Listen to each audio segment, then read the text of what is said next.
maestro Ricardo Peralta, porque hay muchos temas. Antes de abordar el tema de las próximas elecciones, sobre todo en la Ciudad de México, le quiero pedir su opinión acerca de esta nueva campaña contra la mañanera, en la que desafortunadamente hay voces pues muy progresistas que no sé si decir están chafeando o están calculando mal el momento de criticar la mañanera. Desde tiempos de Broso, desde tiempos de Loret, hemos dicho que hay una intención de acabar con la mañanera, levantando falsos. Ayer leíamos la columna de Jorge Cepeda Patterson. Muchos se me enojaron, decían que estaba exagerando cuando decía que hacía mal Jorge Cepeda Patterson en ponerse en el mismo saco de los Rivapalacio. Bueno, pues ahí le va. Hoy Rivapalacio, hoy Rivapalacio. La propaganda ya no alcanza. La propaganda del gobierno ya no está dando resultados. La propaganda está dejando de ordenar la realidad para la mayoría de la población, pasando a ser percibida como un intento de manipulación. La mañanera es un lastre. No, no es Cepeda Patterson, es Raimundo Rivapalacio. Cepeda Patterson dice que la polarización desde la mañanera es culpa de los amarranavajas, pero como nos mete a todos en el mismo saco, por eso digo, ¿qué está pasando? ¿Qué está pasando, doctor? Como dice Martinoli cuando está narrando a, a, a, junto a Jorge Campos y a Luis García. Dice Raimundo Rivapalacio, la mañanera es un lastre. No es lo mismo que el actor central de ese circo sea un vago que aprendió en el PRI el arte de la elasticidad como lo es Andrés Manuel López Obrador, que Sheinbaum, que no tiene esa formación, ni la cara dura o la capacidad histriónica para salirse del hoyo con una broma o dejar que todo se le resbale sin mostrar su nerviosismo o su mal humor. El exceso de exposición ya no le genera inmunidad. Audiencias que antes reaccionaban positivamente empiezan a ignorar o incluso rechazar activamente los mensajes. Es el fenómeno de ruido blanco, la propaganda sigue, pero ya no impacta. Pues a mí lo que se me viene a la mente es que le sigue ardiendo a toda esta clase política y de la prensa que se siente iluminada, tocada por Dios, le sigue ardiendo que no sean ellos los que dicten los temas y que sea la mañanera el espacio del debate, eh, un ejercicio de libertad de expresión en donde se les refute, se les exhiba por sus mentiras, en fin, para entrar, porque vamos a hablar del proceso del 2027, en donde también las mañaneras, en donde también las narrativas serán importantísimas. Tu opinión, mi querido maestro Ricardo Peralta, ¿cómo estás? No te escucho, hermanito. Perdóname. A ver si le prendes allá al micrófono. A ver, Ceci, ¿soy yo? Perdóneme, Ceci. ¿Soy yo o es Ricardo? A ver, que le pique A en el ver si me botón. escuchan, me Ahí, escuchan, me escuchan. ahí te ¿Me escucho. escuchan mejor? Sí. Bueno, una disculpa. Te decía que, como siempre, mi querido Vicente, empiezas estas pláticas con el machete desenvainado. Ya no es la espada, es el machete desenvainado, hablando de temas que a todos nos interesan. Mira, hay que ubicar cuál es la intención de un comentario como el que hace el personaje, más allá del contenido que hay que tomar en consideración, quién es el emitente del mensaje. Imaginemos un escenario donde se reúnen en una especie de cuarto de guerra diversos personajes de la oposición, diversos voceros de la oposición, para hablar de las narrativas que tienen que colocar en el ambiente político, en la opinión pública, porque todos se han ido desgastando muy rápidamente. Hace apenas 72 horas el tema era el AIFA. Hace algunos días han tratado de refritear temas como el huachicol, han hablado acerca de la reforma electoral, y han visto que los temas que toca la oposición y que son posicionados en sus medios de comunicación, ya no podemos hablar de manera plural los medios de comunicación, no, en sus medios de comunicación tienen la intención y son medidas los posicionamientos, cuánto tiempo permanecen en la opinión pública. Imaginemos ese escenario. ¿Qué les está pasando a los voceros y a los comunicadores de la oposición? Que no logran mantener los temas en la opinión pública porque las mediciones de impactos, de miles o millones de impactos, no son suficientes porque los impactos son de bots. Las replicaciones orgánicas de personas reales, de carne y hueso, son mínimas. Por eso se caen muy rápidamente. Tienen, sin duda, un impacto importantísimo, ficcioso. ¿Por qué? Porque son también calculados con base a los impactos de los propios robots. ¿Qué significa esto? Que dentro de los programas que tienen de inteligencia artificial, venden que llegaron a tantos millones de personas, incluso en el extranjero. En ese cuarto de guerra, donde se deben de reunir diversos actores, comunicadores de la oposición, dejámoslo esto muy claro, no son periodistas orgánicos, no son periodistas profesionales, son contratados por la oposición, que tiene esto ligas más allá de nuestras fronteras, y que llegan también a comunicadores locales, y estoy hablando de comunicadores locales en los municipios, o sea, estoy hablando de comunicadores nacionales, comunicadores estatales y que llegan hasta los municipios con una misma directriz, con un mismo presupuesto, con presupuestos locales también, de algunos actores de oposición que se ven en este momento acorralados. ¿Quiénes son los patrocinadores? Es la otra pregunta. Nacionales. Los internacionales ya sabemos de dónde vienen. Sabemos que incluso hay ofertas atractivas de gobiernos extranjeros para posicionar temas. Eso ha sucedido hace décadas en el mundo, no solamente en México. Después vienen los patrocinadores nacionales. ¿Quiénes? Pues evidentemente la oposición.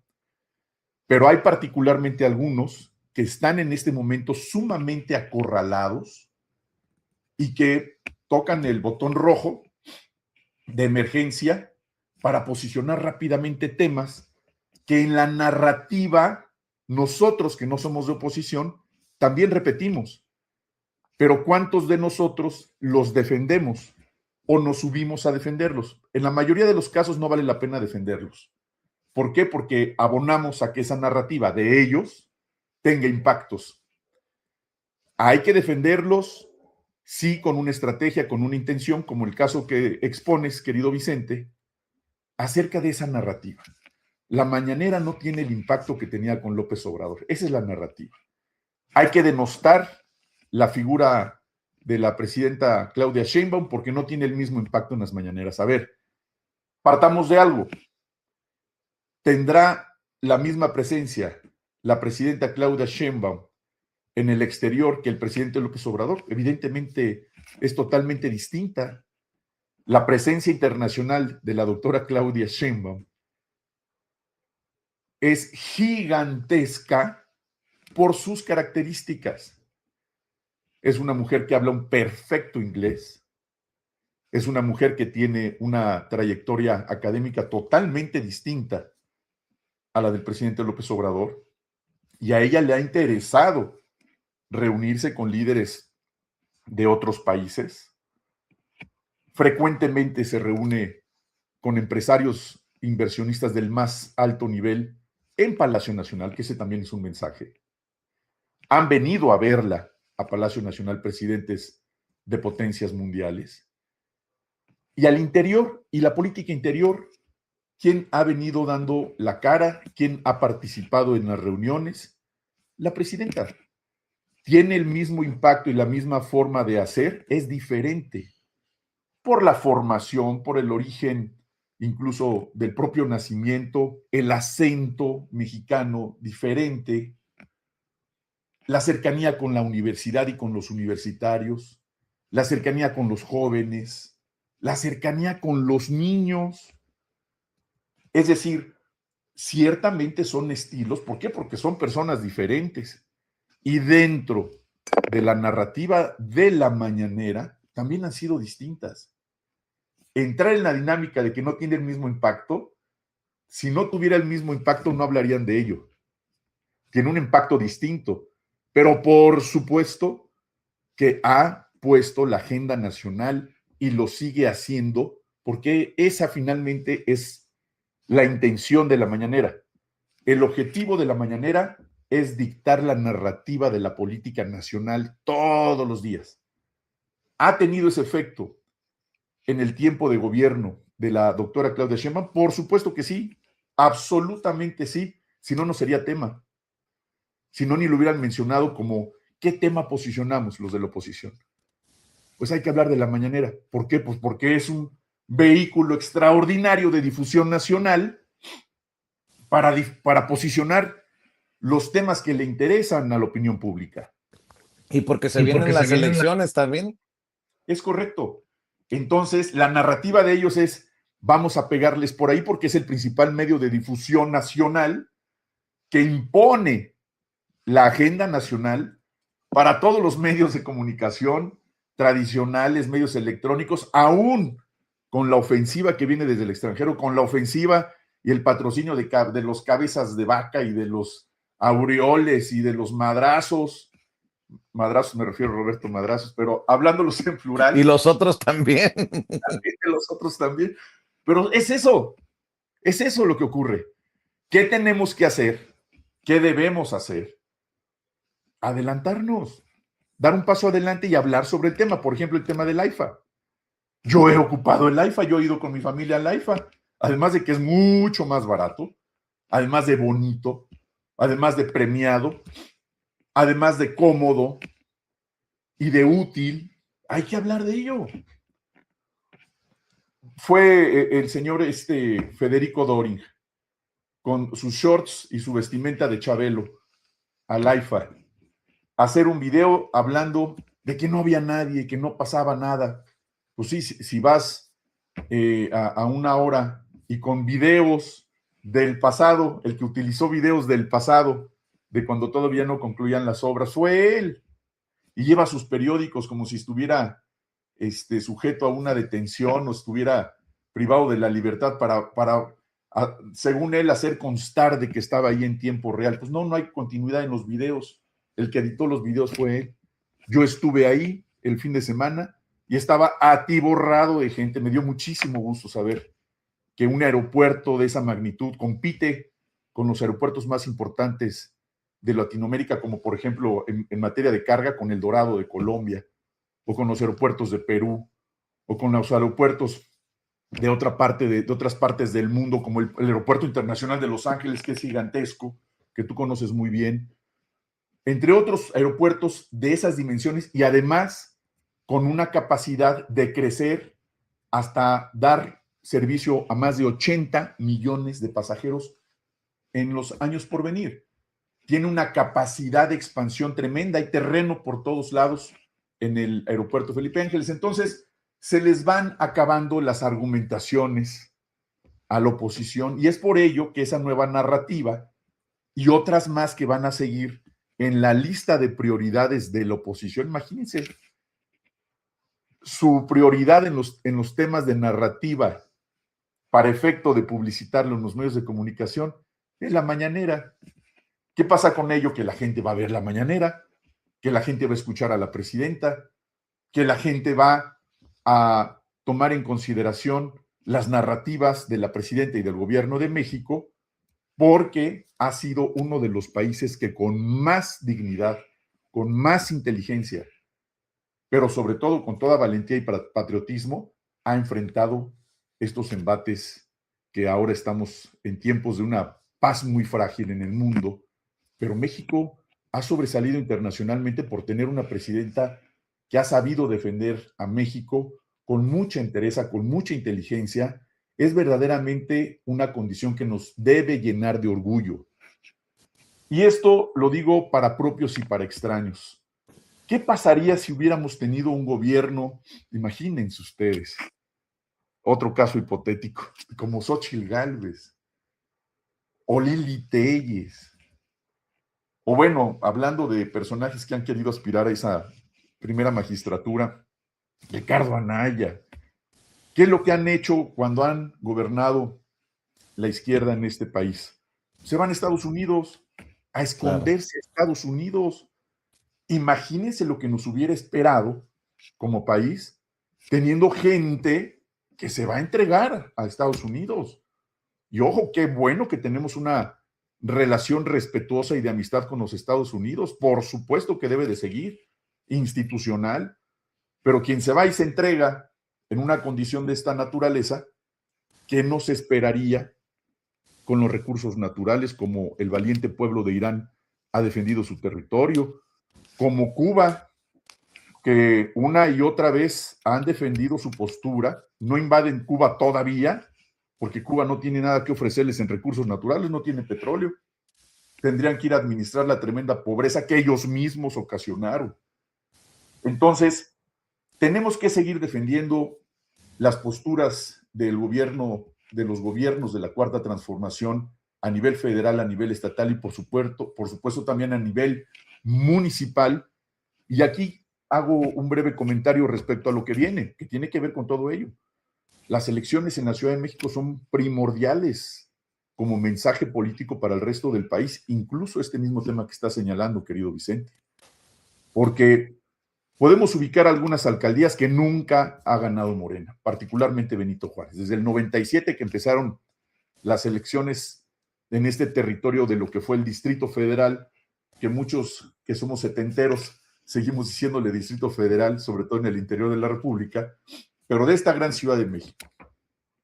Pero si vamos analizando cada una de las alcaldías donde se ha compartido con la oposición, el gobierno de las alcaldías, por ejemplo, Miguel Hidalgo.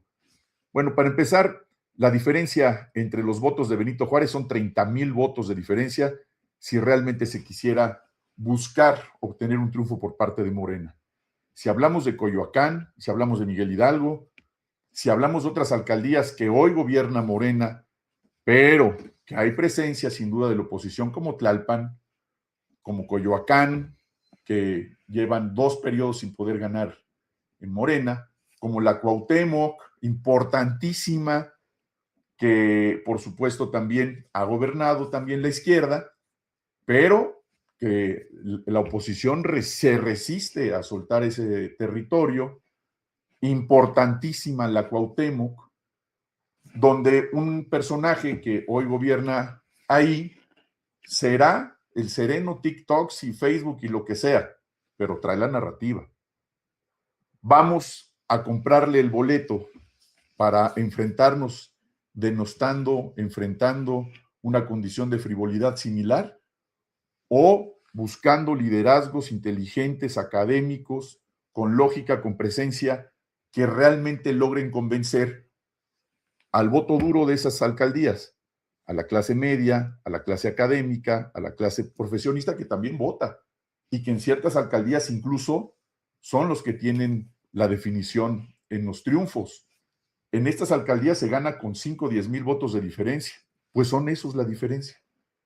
Existen los candidatos para acudir a una pelea de encuestas real, donde se dejen acompañar por los vendedores ambulantes, que son miles y muchos domiciliados en las alcaldías, con los comerciantes establecidos, con los transportistas, con los vecinos, en un ejercicio real, insisto, no un ejercicio de sectarismo, donde empiecen a ir haciendo una división de territorio solamente para grupos, para un grupo dentro de un propio partido, dentro de un propio sector, dentro de los gobiernos locales, me refiero a las alcaldías y el propio gobierno de la Ciudad de México, con las definiciones de los más cercanos a, pero los más lejanos a los electores, los que tienen cercanía con los medios de comunicación, los que tienen empatía con los universitarios, los que tienen empatía con los empresarios que también votan y movilizan al electorado. Yo creo que todos estos factores, más allá que sin duda las encuestas serán las que definan esas candidaturas, se tienen que tomar en consideración incluso la frescura con la que se presenten los nuevos candidatos a esas posiciones, particularmente me refiero a las alcaldías. ¿Por qué? Porque recordemos también que hay 18 capitales estatales gobernadas por la oposición a nivel nacional. 18 capitales estatales gobernadas por la oposición. El mensaje de quiénes serán los candidatos para las alcaldías en la Ciudad de México impacta a nivel nacional el efecto y la definición también del electorado nacional. Por supuesto que sí, es un mensaje político, es un mensaje de narrativa. Respecto a lo que me decías al principio de esta transmisión, es un mensaje de que la narrativa de este señor Riva Palacios respecto al tema de la presidenta en la mañanera ya no es atractivo. Claro que no, es súper atractivo ver la mañanera y muy atractivo escuchar a la presidenta defender ciertos temas. Por ejemplo, la semana pasada, ¿qué dijo la presidenta de Riva Palacios? Pues que no era un periodista, que era un escritor de ciencia ficción. ¡Claro! Por supuesto que lo es.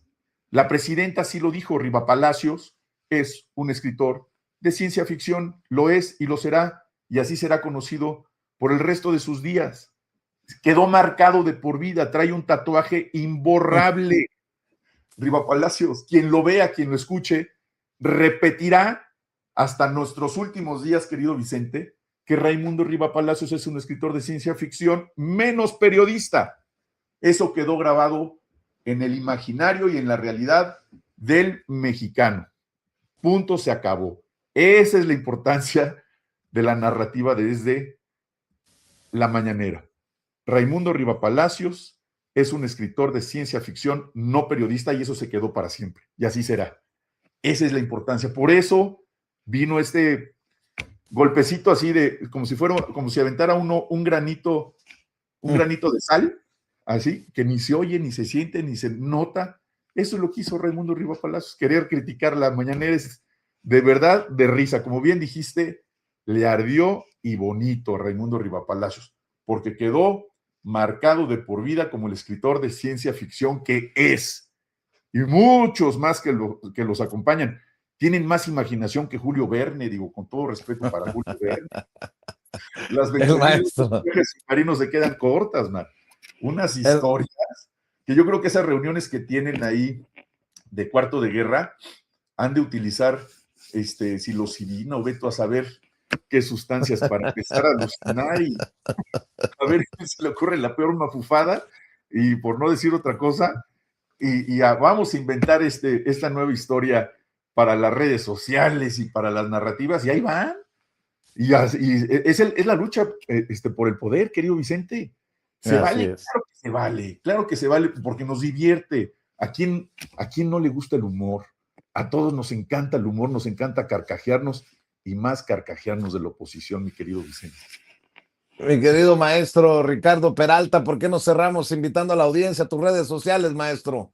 Con todo gusto, mi querido Vicente, pues los espero que nos visiten en TikTok como maestro Ricardo Peralta, en la red X, Ricard-Peralta, y en el resto de redes de Facebook y de Instagram, con mi nombre completo, Ricardo Peralta Saucedo. Por ahí visítenos y sigan apoyando este periodismo valiente aquí en Sin Censura, con mi amigo, mi hermano Vicente Serrano, donde se dice la verdad y se dice fuerte además. Y aquí estamos siempre en combate, mi querido Vicente. Muchas gracias, como siempre, hermano. Claro que sí, Ricardo Peralta, además tu columna en el Heraldo de México, ¿no? En el Heraldo de México, en Excelsior, y el fin de semana en el Sol de México también, y en el Soberano, los martes también, para que nos apoyen con su lectura y a compartirlo siempre en combate, mi querido Vicente. Muchas gracias. Venga, te mando un abrazo, Ricardo, estamos al pendiente. Abrazote con cariño, querido Vicente. Gracias, Cuídate, gracias. Saludos. gracias. Fíjese que aquí